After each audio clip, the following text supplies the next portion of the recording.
Salam, mən Ruqəyyə Məhərrəmliyəm. Bu günləri sizlərə ata peşmanlığı hekayəsini təqdim edəcəyəm. Ata peşmanlığı. Qulaq as oğlum, mən bu sözləri sən yatarkən deyirəm. Mən sənin otağına tək girmişəm. Bir neçə dəqiqə əvvəl kitabxanada oturub kitab oxuyarkən məni ağır peşmanlıq hissi bürüdü. Mən sənin çarpayının yanına öz günah hissimlə gəldim. Mən bilmədən öz pis əhvalıma görə səni incitmişəm oğlum. Məktəbə getmək üçün geyinən zaman səni danlamışam. Ayaqqabılarını təmizləmədiyin üçün danlamışam. Geyimini döşəməyə atanda sənə qışqırmışam. Səhər yeməyi vaxtı da sənə irad tutmuşam. Sən çayı dağıtmısan, qollarını masaya qoymuşsan. Sonra sən oynamağa getmisən. Mən isə qatara tələsmişəm. Sən dönüb ata görüşənə demisən. Mən isə qaşlarımı düyünləyib cavab vermişəm ki, çiyinlərini düzəlt. Evə gedərkən yol üstü görmüşəm ki, dizlərin üstə oturub oynayırsan.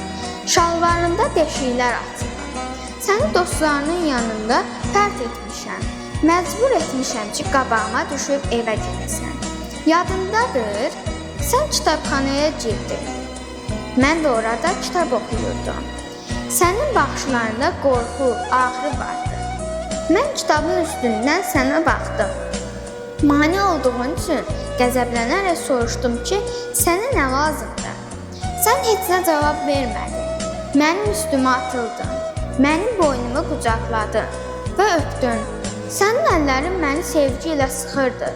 O sevgi ilə ki, onu Allah sənin ürəyinə qoymuşdu və onu mənim laqeyd münasibətim belə məhv edə bilməmişdi.